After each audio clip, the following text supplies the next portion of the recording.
Hi. I'm glad you're here. This is going to be a new series that I'm starting called Itachi X Listener, Part 1. Starting off. You're walking alone in the forest across the village, going your usual path like you do every night. However, tonight is different. Everything is a lot quieter than normal, not as many birds or crickets chirping as normal. You walk for a while, and suddenly everything goes silent. The crickets and birds stop chirping and the wind stops blowing. You don't think too much of it and continue your walk. However, you start to hear noises coming from the bushes. You still don't think much of it and continue to walk. The more that you walk, the louder the noises get. Eventually, you pull out one of your kunais, keeping it tight in your hand. The farther you keep walking, the noises seem to keep getting louder, almost like something or someone is following you. You eventually jump back, turning around, though nothing is there. You turn back around and keep walking. After a while, you realize that you're lost. You went down the wrong path. You start to turn around and walk back, but as you do, you see a figure in the distance. You can't exactly tell who or what it is because it's so far away and it's so dark outside. You slowly start to back away, but the figure gets closer. You eventually turn around and start running away. When you do, the figure grabs your arm. "You can't escape from me," the figure says in a deep voice. You freeze, not knowing what to do or what to say. The figure uses one of his hands and covers your mouth. You try to scream, but your screams are muffled, and nobody can hear you. "There's no point in trying to escape," the figure says. "You're mine now." The figure uses their other hand to grab your neck, squeezing it tightly. You feel yourself starting to lose your consciousness. Eventually, everything goes black and you pass out. You wake up a while later in a dark room, tied up to a chair with tape over your mouth and ropes everywhere. "Oh, so you're finally awake," the figure says. "I'm glad you finally decided to join us," the figure says. You try to speak, but the tape covering your mouth doesn't allow you. You try to break free, but the ropes are too tight, and you feel yourself stuck there.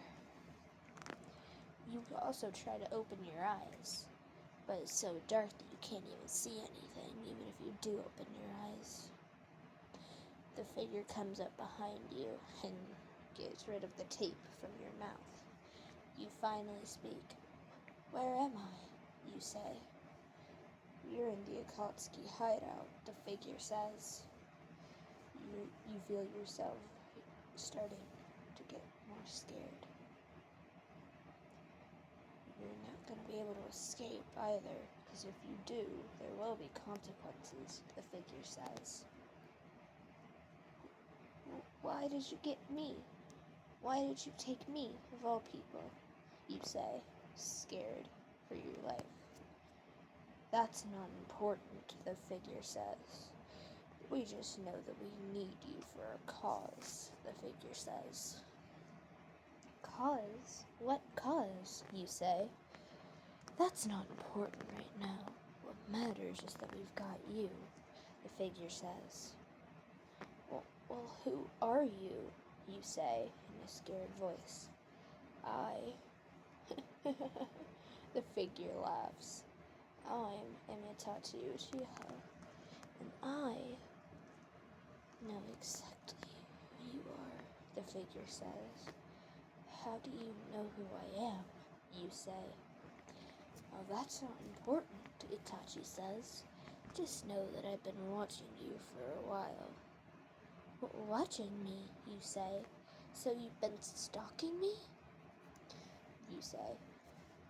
"I wouldn't say stalking you is the right term," Itachi says. "I am a ninja. Stuff like that is just what I do."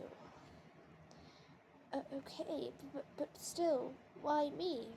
you say. "Like I said, that's not important," Itachi says. "Now, just be quiet," Itachi says. You feel yourself starting to lose consciousness again, but you're not sure why. Nothing's touching you, except the ropes. Not even Itachi is touching you. You can't say anything because you pass out in the next moment. You wake up and you're still tied to the same chair in that same dark room. What happened? You say in a scared voice, but nobody answers. You're alone. What happened? You say louder, trying to see if they just hear you, but still nobody answers. You try to look around, but you can't see anything. It's too dark. Help! You try to say it loud and clear, although nobody hears you. Help! You say louder this time, but still nobody hears you. Then you feel somebody tap on your forehead. Oh, so you're awake again, Itachi says. What happened? Why didn't you? You get interrupted. Will you please hear me out? Itachi says. Hear you out? Nobody was there. How? You get interrupted again. Listen, YM. You gasp. How do you know my... You get interrupted once again. I told you. I've been watching you for a long time. I know a lot about you, YM, Itachi says. Now, I just have some questions for you. Questions? You say. I won't answer any questions of yours. Oh, but you will, Itachi says. There will be consequences. Oh, and what are those consequences? You say, trying to sound tough, but inside you really are scared. Itachi comes closer, eyeing you in the eyes. You don't want to know, Itachi says. You sigh. Fine.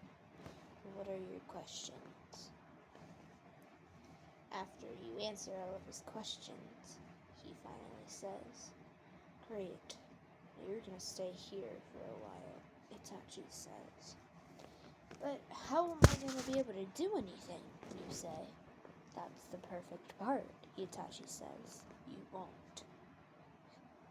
Itachi laughs, then leaves the room, leaving you alone in pitch black. You don't know what to do, so you just fall asleep again. You fall asleep for who knows how long, and then you wake up again. Itachi is sitting there, in a chair next to you. Oh, you're awake again, Itachi says. Are you at least ever gonna untie me from this chair, you say? I'll think about it, but for now, we don't need your help, Itachi says. Anyways, what is my point in being here anyways if you're not gonna do anything to me, you say.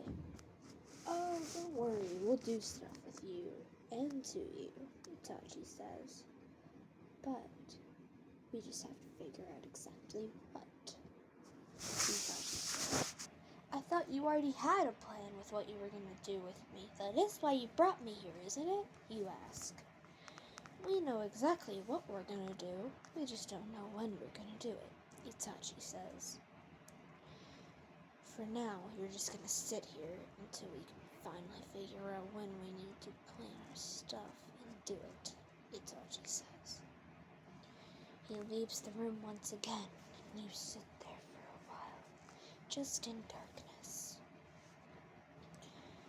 Itachi finally comes back after a few hours.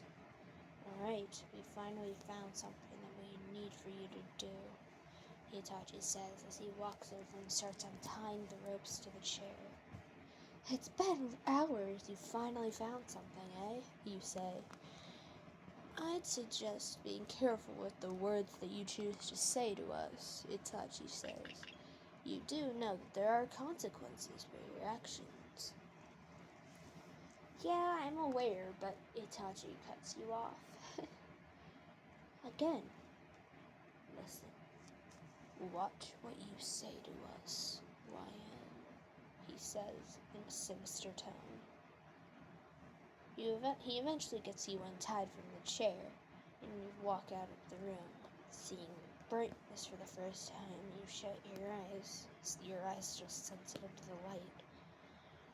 "We finally figured out what we needed you for, Ryan," Itachi says. "Follow me."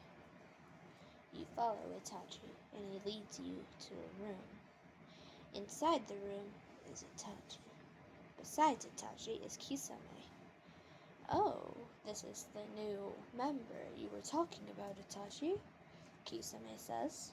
"Yes, this is who I am," Itachi says. "Who is this?" you say. "Oh, this is just Kisame. He's gonna be our teammate for this mission," Itachi says. "Mission? What mission?" you say. "You're gonna find that out soon enough, Ryan," Itachi says. "Well," Kisame says, "I already have the mission details. All we have to do is actually do the mission," Kisame says. "Great. Let's go then," Itachi says. "Come on, Ryan. You're coming with us." "Coming with you? No!" you say, not even knowing what the mission is. "You're gonna go with us whether you like it or not," Itachi says. "Besides," Kisame says, "the mission is just to capture the four Jinchuriki," Kisame says. You don't even say anything. You just nod and walk with them. That's the end of part 1. If you want part 2, please like, subscribe, and turn on notifications for whenever I post a video or short. I hope you enjoyed this new series that I started. Goodbye!